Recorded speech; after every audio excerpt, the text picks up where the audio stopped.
Ayer como hoy, en el Evangelio, en el versículo de antes del Evangelio del Aleluya, Jesús nos decía: yo soy el buen pastor, que conozco mis ovejas y las mías me conocen. Y en el Evangelio de ayer decía Jesús: mis ovejas escuchan mi voz, yo las conozco y ellas me siguen. Yo les doy vida eterna. Y hoy Jesús empieza hablando de la puerta del aprisco, empieza a hablar de la diferencia entre el ladrón y el bandido que no entra por la puerta y del que sí que es pastor de las ovejas, a quien le abre el guarda, a quien las ovejas atienden su voz, aquel que va llamando por el nombre a sus ovejas y las va sacando fuera, aquel que camina delante de las ovejas, guiándolas y previniéndolas de los peligros, aquel a quien siguen las ovejas porque conocen su voz. Jesús se nos muestra como el buen pastor. Mirad, a lo mejor nos cuesta un poco entender esto, porque hay un guarda, porque hay unas que son suyas, unas que no. En la antigüedad, en la época de Jesús y en la tierra de Jesús, en los apriscos, en los rediles, y no solo había un rebaño, sino que cada pastor no tenía su redil, sino que se juntaban unos cuantos, vamos a decir como una especie de cooperativa, tenían un mismo redil, contrataban un guarda y cada pastor metía ahí su rebaño. Y para diferenciar a sus ovejas no tenía ningún problema, porque cada pastor conocía a sus ovejas y porque las ovejas conocían a su pastor. Solo hacía falta que el pastor las llamara para que saliera, y no salían las que no eran suyas, porque las ovejas, yo creo que me habéis escuchado decirlo mucho,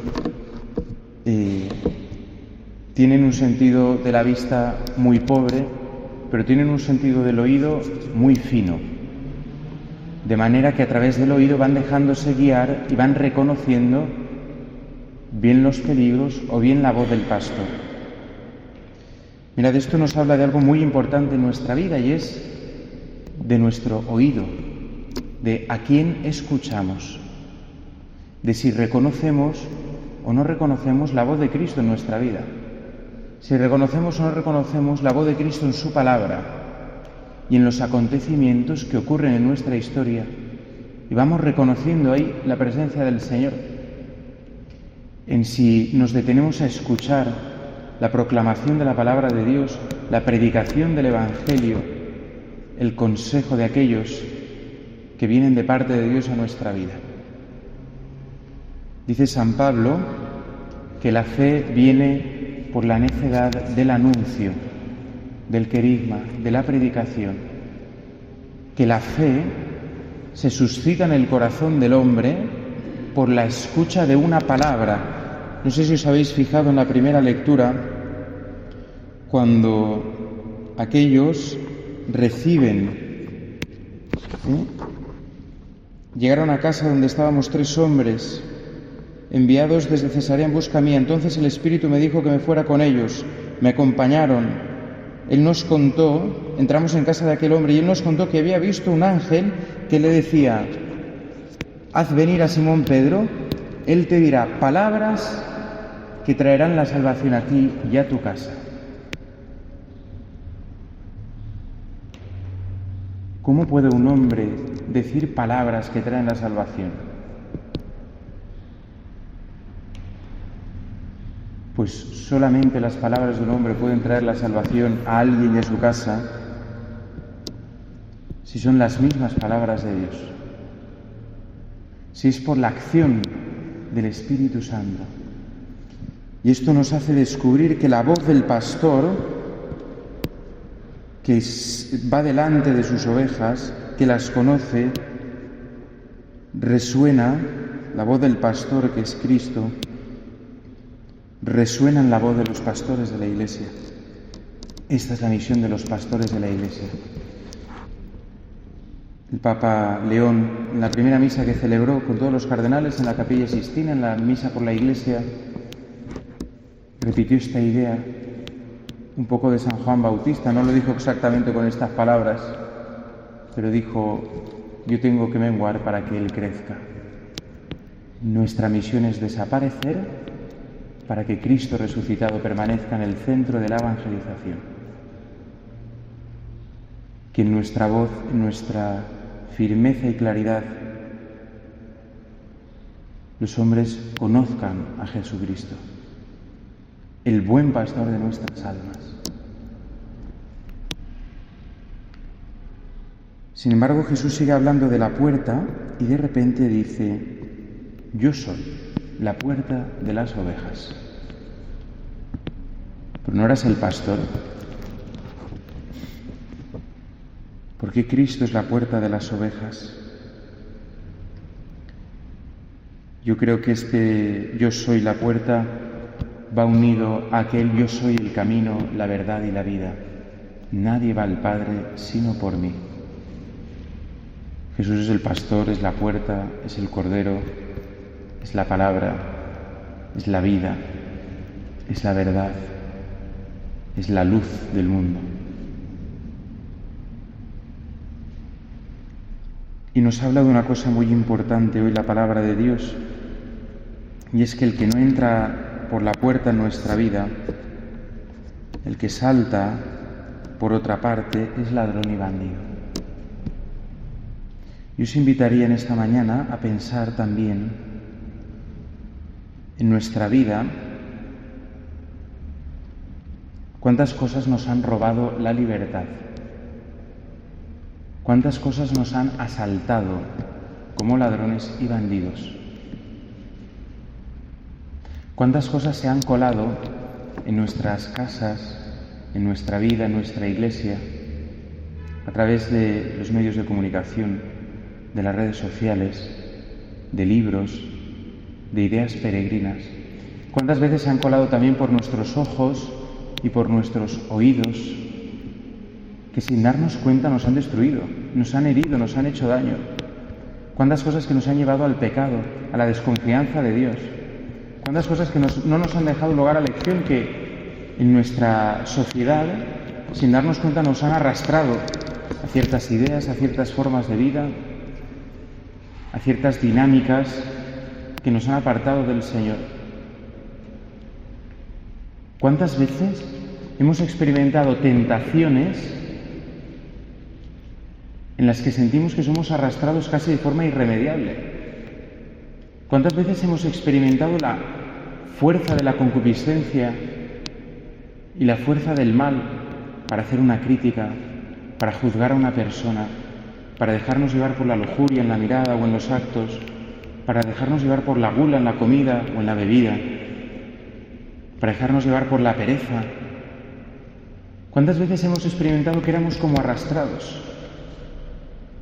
Jesús nos habla del que es ladrón y bandido, que ha venido, dice,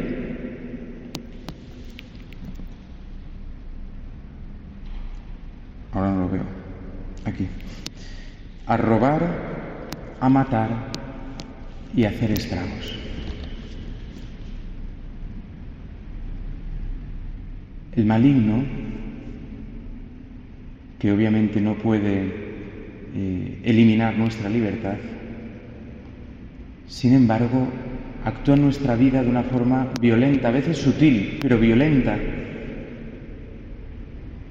Busca arrastrarnos hacia el mal, sin que nosotros nos demos cuenta. Busca arrastrarnos hacia el mal sin que nosotros prácticamente podamos recomponernos para defendernos, para cogernos de la mano del Señor. La forma de actuar de Dios en nuestra vida es distinta.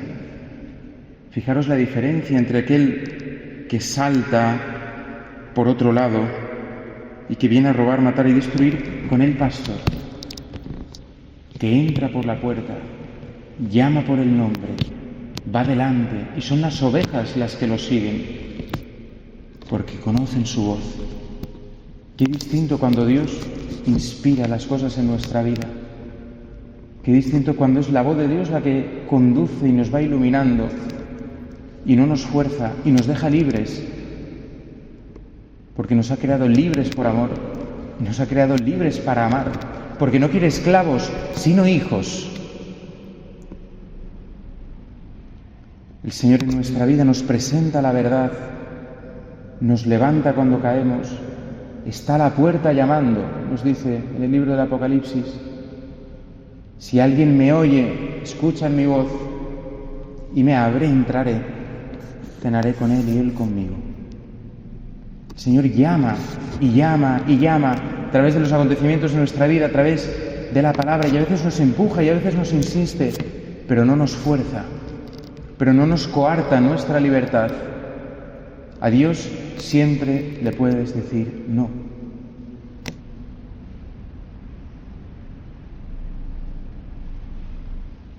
Yo soy la puerta de las ovejas. Quien entre por mí se salvará. Yo he venido para que tengan vida y la tengan abundante. ¿Y cómo recibimos esta vida? En cuanto empecé a hablar, decía la primera lectura, bajó sobre ellos el Espíritu Santo, igual que había bajado sobre nosotros al principio, dice Pedro. Y recordé lo que el Señor nos había dicho: Juan bautizó con agua, pero vosotros seréis bautizados con Espíritu Santo. También a los gentiles ha otorgado la conversión de Dios. Ha otorgado a Dios la conversión que lleva a la vida eterna. ¿Quién es el que nos hace vivir como hijos y no como esclavos? ¿Quién es el que nos muestra nuestra identidad? ¿Quién es el que nos hace reconocer en la palabra de Cristo y en los acontecimientos de nuestra vida la voz misma de Dios? El Espíritu Santo. Es el Espíritu Santo el que nos traduce dentro de nosotros, el que nos enseña quiénes somos, el que nos conduce detrás de Cristo. Es el Espíritu Santo el que guía nuestra vida y el que guía a la Iglesia entera, como guía a Pedro en esta lectura, para descubrir que la salvación no era solo para los judíos. Mirad, en la época de Jesús, en un mismo aprisco, había muchos rebaños, pero el deseo de Jesús, yo creo que lo vamos a leer en los próximos días, es que haya un solo rebaño, que haya un solo pastor, que todas las ovejas, también las dispersas, sean reunidos bajo un mismo cayado, que todas escuchen su voz y lo sigan. Y la imagen del pastor en la tierra es justo la de los pastores, y en especial, como hemos rezado en la oración colecta, la del sucesor de Pedro. Apacienta mis ovejas, apacienta mis corderos, le ha dicho Jesús. El Papa León ha elegido como lema, no lo voy a decir en latín porque ya no me acuerdo, pero que todos seamos uno en el que es uno. Creo que es la traducción. Esto viene de la tradición de San Agustín. Santo Tomás de Villanueva, obispo valenciano, ut unum sint, para que sean uno. También él era agustino y retomó ut unum sint, que todos sean uno, Padre, como tú en mí y yo en ti, que haya un solo rebaño y un solo pastor. Y esta es la misión de la Iglesia, hermanos, que todos, conociendo a Cristo, sean conducidos a la vida eterna bajo el cayado de este único pastor, el que ha dado la vida por nosotros, sus ovejas, y resucitado como camino, verdad y vida, como puerta del cielo, nos conduce a la comunión plena con el Padre. Que este sea el deseo de nuestro corazón y que este sea el horizonte de nuestra misión. Que así sea.